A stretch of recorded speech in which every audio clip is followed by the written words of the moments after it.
Shalom saudara-saudari yang terkasih, tema renungan kita Yesus nama di atas segala nama yang dibawakan oleh Pendeta Drison Ginting. Shalom saudaraku, bersama kembali dalam renungan kita hari ini Sabtu 16 Maret 2024 dengan judul Yang Ilahi. Ayatnya di dalam Roma 12 ayat yang kedua. Janganlah kamu menjadi serupa dengan dunia ini, tetapi berubahlah oleh pembaharuan budimu. Dalam kehidupan Yohanes sebagai murid, penyucian yang benar telah menjadi teladan. Selama tahun-tahun pergaulannya yang erat dengan Kristus, sudah sering ia diamarkan dan diberi peringatan oleh Juru Selamat, dan amaran ini diterimanya. Sementara tabiat yang ilahi itu dinyatakan kepadanya, Yohanes melihat kekurangan-kekurangannya sendiri dan merendahkan diri oleh wahyu itu. Dari hari ke hari, berlawanan dengan rohnya sendiri yang keras, ia melihat kelemah lembutan dan kesabaran Yesus dan mendengar pelajaran-pelajarannya tentang kerendahan hati dan kesabaran. Dari hari ke hari hatinya tertarik kepada Kristus sampai ia melupakan dirinya sendiri karena kasih akan Tuhannya.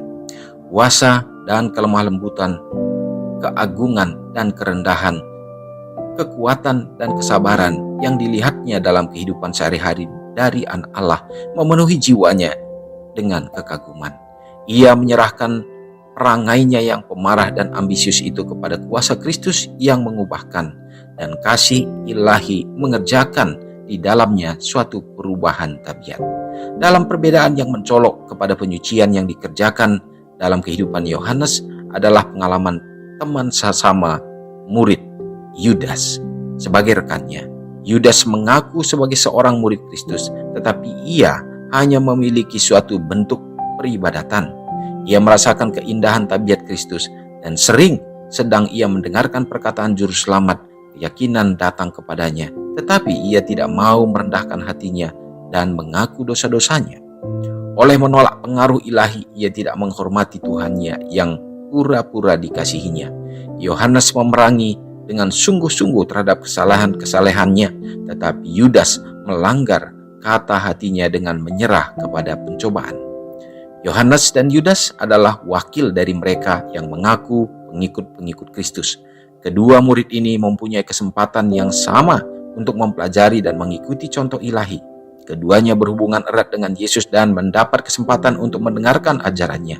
Masing-masing mempunyai kekurangan tabiat yang serius, dan masing-masing mempunyai jalan masuk kepada rahmat ilahi yang mengubahkan tabiat. Tapi sementara seorang dalam kerendahan hati sedang belajar tentang Yesus, yang lain menyatakan bahwa ia bukannya pelaku perkataan itu, tetapi pendengar saja. Seorang yang mati bagi dirinya sendiri setiap hari dan mengalahkan dosa, disucikan oleh kebenaran yang lain, menolak kuasa anugerah yang mengubahkan dan mengikuti kehendaknya sendiri, terbawa ke dalam perhambaan setan. Renungkan lebih dalam. Adakah saya menolak transformasi Tuhan dalam area manapun dalam hidup saya? Saudara yang kekasih, renungan kita sangat indah pada saat ini dari pelajaran yang kita peroleh kehidupan daripada kedua murid Yesus, Yohanes dan Yudas. Masing-masing tentunya sama seperti manusia memiliki kelemahan, memiliki tabiat-tabiat yang tidak berkenan di hadapan Tuhan. Dan juga itu adalah merupakan misi daripada Tuhan, supaya pada saat kita melihat, memandang kepada Tuhan, maka kuasa Roh Kudus akan menyertai kita untuk dapat mengikis dan kita dapat merendahkan hati sama seperti Yohanes, sehingga tabiatnya semakin dibentuk. Akhirnya kesombongan itu terkikis dan dia mengikut Yesus. Justru Yudas adalah seorang yang sangat dekat dengan Tuhan. Dia kagum dengan Yesus, tetapi kehadiran Kristus dalam hidupnya tidak mengubahkan dirinya dan justru membuat dia jatuh dalam pencobaan. Bagaimana dengan kita? Kita juga adalah anak-anak Tuhan yang senantiasa akan dapat diubahkan bila mana kita memandang kepadanya dengan penuh kerendahan hati dan kita merelakan diri kita untuk diubahkan. Semoga hari ini kita akan semakin bersukacita dan banyak perubahan-perubahan dalam kehidupan kita yang akan menyenangkan hati Tuhan. Mari kita sama-sama berdoa. Allah Bapa yang bertahta dalam kerajaan sorga, terpujilah Engkau Tuhan. Terima kasih ya Bapa. Kami adalah manusia yang lemah. Kami manusia yang berdosa ya Tuhan. Kami penuh dengan kesombongan dalam diri kami ya Bapa. Kami menganggap senantiasa kami hidup dalam kebenaran. Namun sesungguhnya kebenaran kami itu hanyalah semu ya Bapa.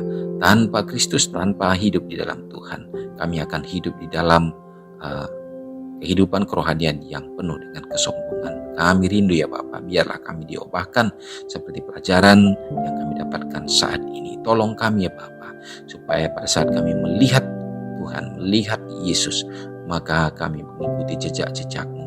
Kami hidup sama seperti Yesus Kristus. Kami tahu ini sulit, tetapi biarlah Engkau menolong kami dengan kuasa Roh Kudus-Mu, supaya hari demi hari kami semakin disempurnakan. Biarlah kehadiran Tuhan di tengah kehidupan keluarga kami Bapa, memberkati anak-anak dalam pertumbuhan, dalam perkembangan mereka di dunia pendidikan dan meraih harapan mereka Bapa. Biarlah mereka berdiri menjadi tiang-tiang bagi gereja Tuhan. Memberkati juga tentunya ya Bapa, bagi umat-umat Tuhan dalam segala pergumulan dalam kehidupan, Tuhan yang akan menuntun senantiasa. Berkatilah umat-umat-Mu dengan iman yang teguh ya Tuhan.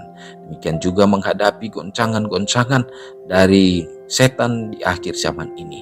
Kami percaya Bapa, Tuhan yang akan meneguhkan dan menguatkan kami. Memberkati gereja Tuhan supaya dapat tetap bertumbuh ya Bapa. Memberkati para pimpinan-pimpinan mulai dari tingkat yang tertinggi sampai kepada di jemaat-jemaat, supaya dapat bersatu dalam menyelaraskan dan menyelesaikan akan pekerjaan Injil, sehingga Yesus segera akan datang, banyak jiwa yang akan diselamatkan. Berkati juga tentunya bagi umat-umat Tuhan yang berada dalam keadaan sakit. Pulihkanlah mereka, sembuhkanlah dengan kuasa-Mu ya Tuhan, dan jamah tubuh mereka, sehingga mereka juga bersuka cita merasakan bagaimana mujizat Tuhan berlangsung dalam hidup mereka. Bapa, bila mana umat-umat-Mu yang berulang tahun pada hari ini, peliharakanlah mereka dengan kesehatan dan panjang umur. Serta ya Tuhan, biarlah iman mereka semakin diteguhkan. Terpujilah Engkau dan mengampuni dosa kami Tuhan, karena doa ini hamba-Mu serahkan hanya dalam nama Yesus yang sudah menjadi juru selamat kami. Amin. Shalom saudaraku, selamat pagi, Tuhan Yesus memberkati. Ingatlah Matius 5 ayat 13-16. Biarlah kamu menjadi garam yang mengasinkan dan terang yang menyinari kehidupan orang lain. Jangan lupa subscribe, like, dan share ke seluruh dunia.